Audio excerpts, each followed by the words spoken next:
We'll just not worry about that. As long as it lets me type, which it looks like it is, I'll be good.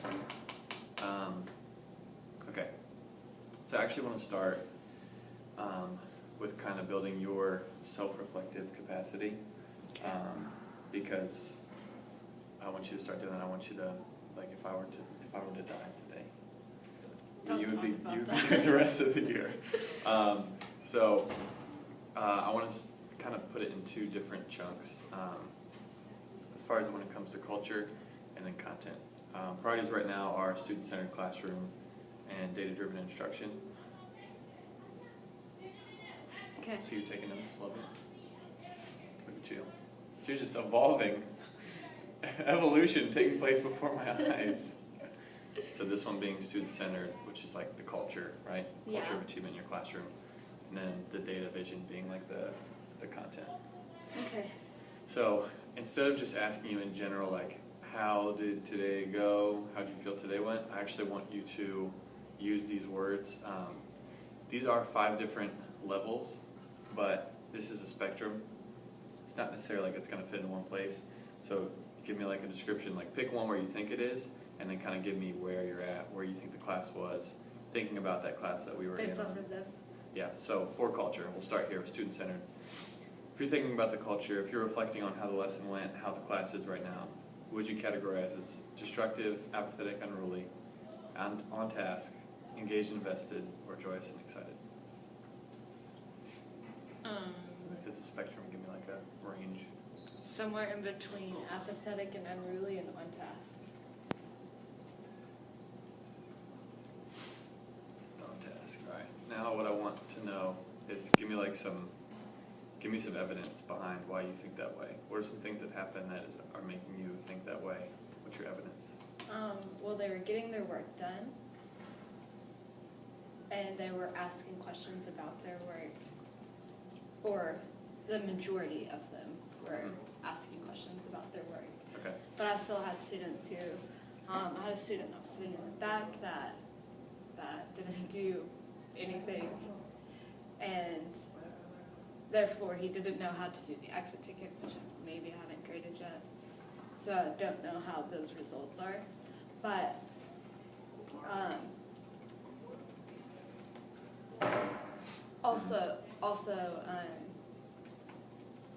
so those were like kind of the in-between, but then like I still had to deal with like discipline issues from the very beginning. Like while I would be talking, somebody over here would be talking, and I was constantly having to like redirect those students, so that's why I don't think it was like completely on task either. They weren't doing everything I asked them to do. So let me ask you this.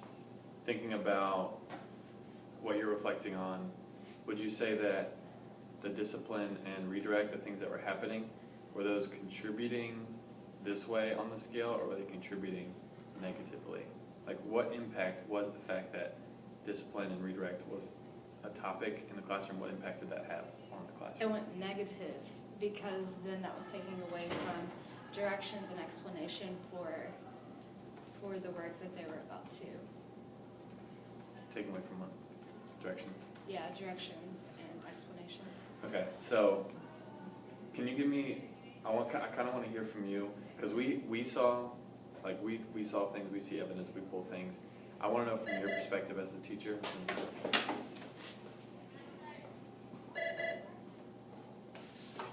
right. I'll come. It'll be a little bit. All right, bye. Like, according to your perspective, I want to kind of get in your brain. When you say students were getting work done, I'm thinking 2 things that are questions for you. How many were you thinking? If you had to give me like a number, and then the level at which they were engaging with the work. A number, like a tangible number? Yeah, like, would you say it was like 20% of the class, 40% of the class, 60% of the class 85% of the class. was working? Yes. At all times, part of the times?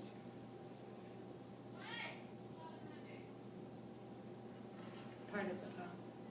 Okay, at least part of the class. So you're saying that 15% of the class like didn't really work at all the whole time. Yeah. Okay, and then could you give me a number for 15% not working at all? Can you give me a number for like how much now shifting? How much of the class time, like how many minutes, if you had to quantify it, where you felt like I have 100% of students engaged in a task? Was there a point in time in the class where you felt like you had Maybe everyone? for like 3 minutes. Which part of the lesson? Whenever you and Kayla walked in. Okay. But not before that? No. What was it like before that? Give me kind of a synopsis of what was happening. There was a lot of side conversations that were going on. There was a boy in the front that was playing around with people at his table. A kid on the side couldn't sit in his seat to save his life. Okay. Okay. Got it. So I think at this point, I'll kind of like share what we saw on the line here. I think we're very much aligned, which I think is a positive when it comes to your reflective ability and what you're seeing, your perspective as the teacher. I think it's important to develop that because if you have a mental block in a place where you're not seeing the same thing someone else is seeing, then it's tough. Because then, I mean, you're the one that knows your classroom the best. Nobody knows it better than you. You're the one that spends the most time in here. So if you're able to reflect every day this way, starting even tomorrow, then you're going to experience that growth every day, and you'd be the one driving that. So I'm going to just kind of copy and paste this here. I'm blue. So if I'm thinking about the strengths, there was like you have demonstrated leadership in that you are maintaining positive tone and positivity, number one with the students and how you're interacting. You're consistently coming back every day, every lesson, saying, I'm going to try this, I'm going to try that. That's a leadership capacity. Not everyone does that, and I think that's what's driving you to where you are right now and gotten you to where you are. It's gotten you to where you were before with your other classes, and I think you're going that direction now. Also with admin and coach, despite what's happening, you're demonstrating your leadership ability to be able to persevere through that and still learn. You've also made like many attempts at positive interaction systems for tracking, whether it's the pebbles or data or something else. I think that's positively contributing in this direction. Both of those together are keeping us here. Also, I think keeping it student-centered in the lesson itself, where the culture is, it's you're driving the instruction. You tell me, what do you notice and wonder, right? You did a notice and wonder, you're looking for a pattern. You tell me what's happening. I think all those things are contributing in this direction. I think we saw the same thing where there is like parts of class where students are engaged. There are pieces of the classroom where you are trying to increase that. And I'm going to copy and paste this. So my question for you, and I think this is a strength in that we saw the same thing.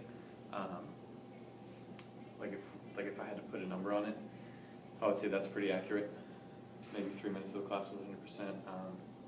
I'd say like there's definitely kids who are working at times, right? I'm gonna ask you this: is this where you want to be? The 3 minutes? Yeah. Heck no. Okay. How far off are we right now? About 87 minutes off. All right. So now what I'm gonna transition for you, right? So we're gonna transition from like student level, because a lot of this is student level, right? Like what's happening at the students, what's happening in the classroom at the desks. Now I want to like zoom out to teacher level, and that's what I want to ask you questions about. So what I want to know, based on your self-reflective capacity, what things have you done or are doing or are not doing that is contributing positively, but also maybe holding the class back?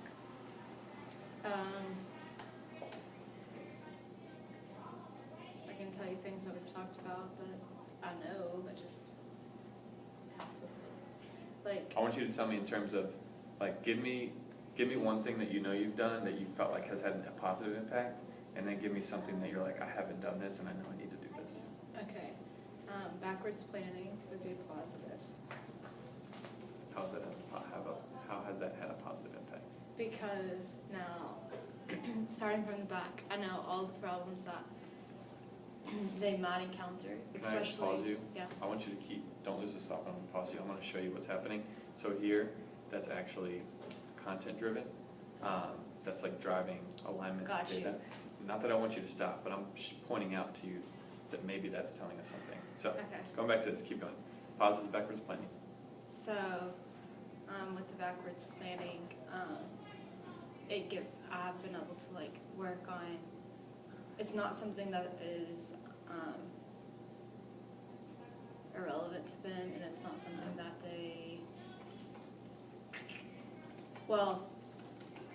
planning more efficiently is probably better than backwards planning, but backwards planning as well.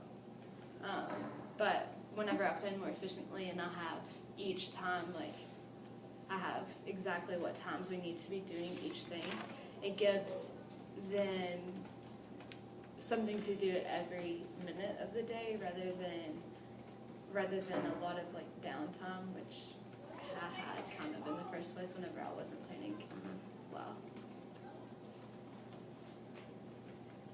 So if you notice here, I transition up here to culture. I think I'm gonna make 2 comments: increasing commitment, something for 100% of students, 100% of the time.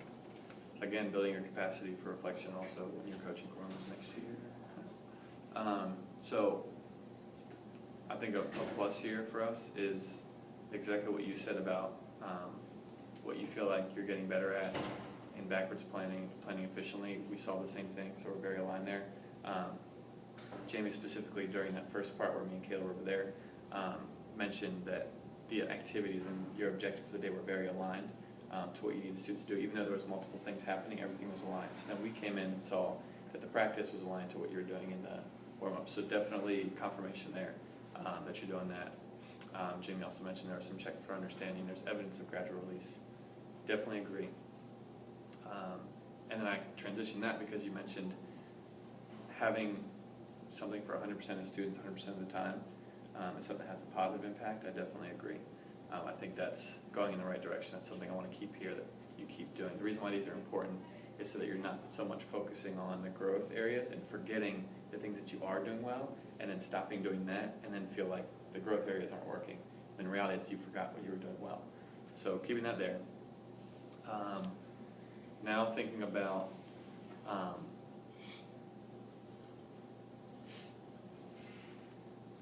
like something that maybe you're not doing and you want to do, whether it's because you don't know how or because you just haven't, either way it doesn't matter, that you know is having a negative impact on the classroom right now and could have a positive impact for culture. Consistency, a discipline plan. Tell me more. Tell me, like, give me specifically, I want you to really reflect on like what exactly is it happening at the teacher level that's holding the class back from being able to engage at a level that you want them to, where it's 90 minutes. Well, in that specific class, it's hard for me to, I have like 7 or 8 students who are constantly like anywhere but their work, and it's distracting other people. And so because I'm not consistent with the discipline plan, it's just an everyday occurrence. It just keeps happening and keep happening, and they know they can do it. But on the flip side of things, like, oh, it's not the flip side, but like my reasoning for that, not that it's a good excuse, but it's because like even if I'm new to them, they're still not doing what they're supposed to be doing. And then other teachers can take students whenever they've crossed the line. They're like, oh, we can't take these students. And then admin's like, oh, you need to keep these students in class, even though like I don't have. Question for you. Okay. I think you're onto something here. I want you to say a little bit more about, you said like because I'm not consistent, it keeps happening. Can you give me a little more, like why you think that is? Like being very specific and digging in.